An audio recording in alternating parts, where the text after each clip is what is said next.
Hai, Assalamualaikum semua. Hari ni jom kita buat kuih pulut lepok ataupun pulut panggang inti serunding ikan. Okey, pulut lepok ni ada dua bahagian iaitu pulut yang dikukus dan juga inti serunding ikan. Okey, sebab video ni agak panjang, kita terus saja cara-cara untuk buat serunding ikan. Okey, bahan diperlukan ialah 5 ke 6 ekor ikan telah direbus. Ikan ni saya rebus dengan sedikit garam dan juga asam keping. Okey, selepas kita dah rebus, kita biarkan dia sejuk. Lepas tu kita asingkan tulang dengan isinya. Okey, ikan rebus ni dia dah ada rasa masin dan juga ada rasa masak. Jadi bila kita nak buat serunding nanti kita letak sikit saja garam sebab dia dah ada rasa dah sikit. Okey, lepas tu kita asingkan tulang dengan isi. Okey, ini hasilnya daripada 6 ekor ikan tadi. Seterusnya ini bahan-bahan kita tumbuk itu bawang merah, halia, bawang putih dan juga lada kering ataupun cili kering. Okey, cili kering ni saya guna 3 biji cili kering yang telah direndam dengan air panas supaya dia lembut. Okey, kita masukkan cili kering tadi. Seterusnya 3 ulas bawang merah, 3 ulas bawang putih dan juga setengah sentimeter halia. Okey, bahan-bahan ni kita tumbuk. Nak tumbuk halus pun boleh, tapi saya tumbuk tak halus sangat lah. Kalau nak guna blender pun boleh, tapi kisar dengan sedikit saja air. Okey, macam ni kira dah okey lah. Lepas tu kita ketepikan terlebih dahulu bahan-bahan kita kisar tadi.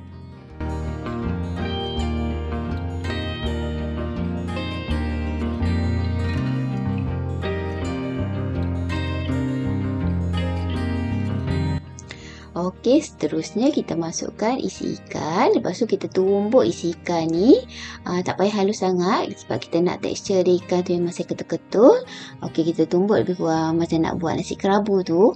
Kira macam ni dah okey lah. Lepas tu kita ketepikan.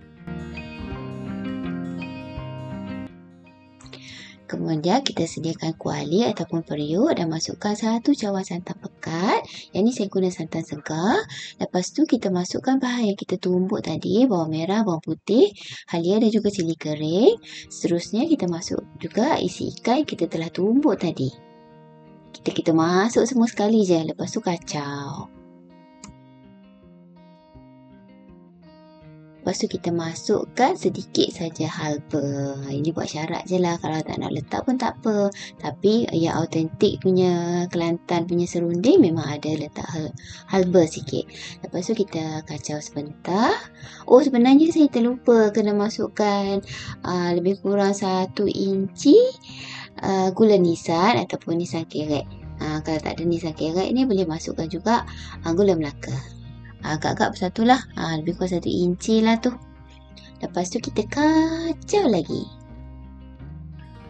Yang menariknya, inti pulut lepok ni memang tak guna kelapa parut. Memang guna isi ikan sahaja. Okey, seterusnya kita masukkan sedikit garam. Garam ni letak sikit je sebab tadi masa rebus tu kita dah letak garam. Lepas tu masukkan juga sedikit gula. Dia kena ada rasa masin, pedas, ada masam sikit-sikit sebab tadi kita rebus dengan asam keping. Lepas tu kita kacau sampai dia kering. Dah jadi macam bentuk serunding tu. Kira macam ni dah siap lah kita punya serunding ikan. Yang ni kalau nak buat inti popiah simple tu pun boleh. Ataupun nak buat inti kari pak yang kecil-kecil tu pun sesuai juga. Okey, inti serunding kita tadi dah pun siap. Sekarang kita buat pulut pula. Okey, saya gunakan 2 cawan beras pulut yang telah dicuci bersih dan rendam selama lebih kurang 3 jam. Okey, kalau guna pulut susu, basuh lepas tu rendam lebih kurang 30 minit pun dah okey sebab pulut susu dia lebih lembut.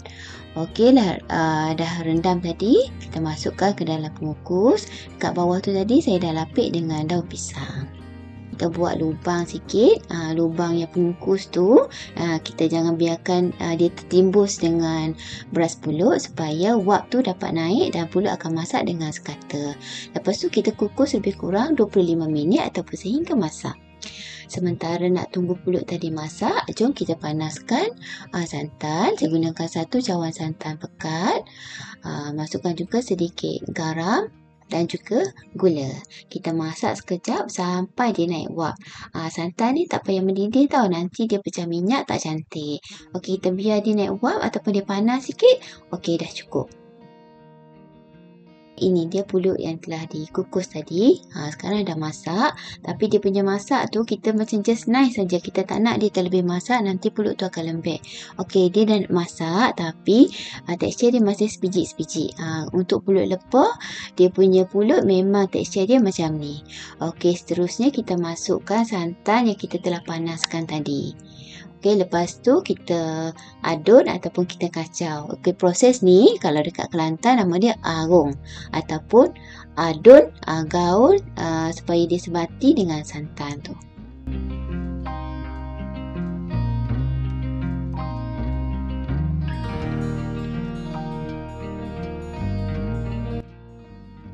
Pulut yang telah siap diarung tadi kita masukkan semula ke dalam pengukus. Sama juga buat lubang. Lepas tu kita kukus selama lebih kurang 15 minit ataupun sehingga pulut betul-betul masak. Sementara tunggu pulut tadi dikukus, kita bersihkan daun pisang. Yang ni saya guna daun pisang frozen. Kalau guna yang segar ataupun yang baru beli tu, kena layu ataupun kena salai kat atas api supaya dia tak patah. Okey, kalau guna yang frozen memang dah lembut macam ni, kita tak payah salai ataupun tak payah layu kat atas api. Okey, ni kita bersihkan sekejap. Tapi sebenarnya daun pisang ni saya dah bersihkan sebelum saya frozen.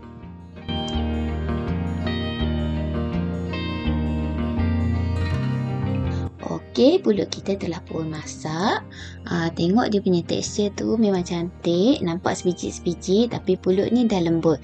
Tapi tak terlalu lembut. Memang tekstur untuk pulut lepah memang macam ni. Okey, kita gembur-gembur dia sekejap. Lepas tu masukkan ke dalam bekas ataupun ke dalam pinggan. Okey, jom saya tunjuk cara untuk bungkus pulut lepah. Kita letakkan sedikit pulut yang tadi kukus tadi. Ini agak-agak lebih kurang 1 sudu macam tu lah. Lepas tu kita ratakan. Tekan-tekan dengan spatula ataupun sudik plastik. Lepas tu kita letak inti serunding ikan tadi. Seterusnya kita macam cantumkan dia punya daun pisang ni supaya inti tu ada dekat tengah. Buat macam ni lah, nak explain pun tak tahulah nak cakap macam mana. Okey, ikut je lah macam ni. Ini sama juga kalau nak buat yang pulut panggang ataupun pulut udang. Sama je cara dia. Okey, bila dah nampak inti tu dah ada dekat tengah-tengah, tak ada yang terkeluar daripada pulut, bolehlah kita balut dengan daun pisang ni. Okey, kita balut dia kena kemas sikit sebab nanti bila kita bakar dia akan kecut sikit. Lepas tu gulung sampai kemas macam ni. Dan dekat bahagian hujung tu kita lipat-lipat. Lepas tu bolehlah semat dengan lidi, dengan pencukir gigi ataupun boleh juga guna stapler.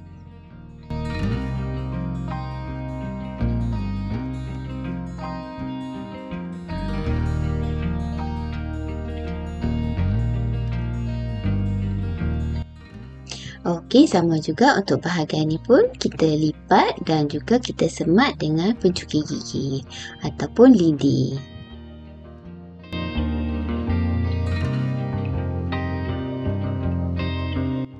Okey, dah siap dah kita punya pulut lepah. Okey, kalau nampak dekat hujung-hujung tu daun pisang tu nampak macam panjang, kita boleh potong supaya dia nampak lebih kemas.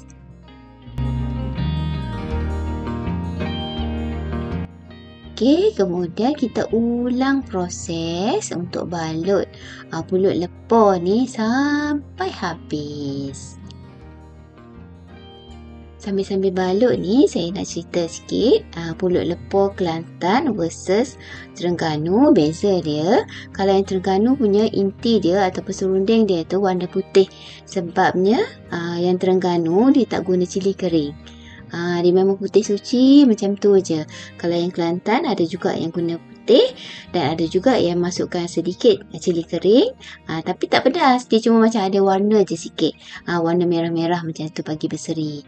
Kalau yang sebelah utara ni, pulut panggang ataupun pulut udang, memang rasa dia pedas dan ada udang kering dengan kelapa parut.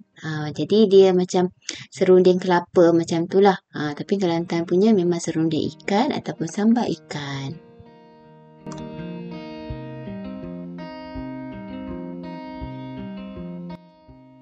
Okey, bila dah siap balut macam ni, kalau yang tak ada pencukir gigi ataupun tak ada lidi, boleh gunakan stapler.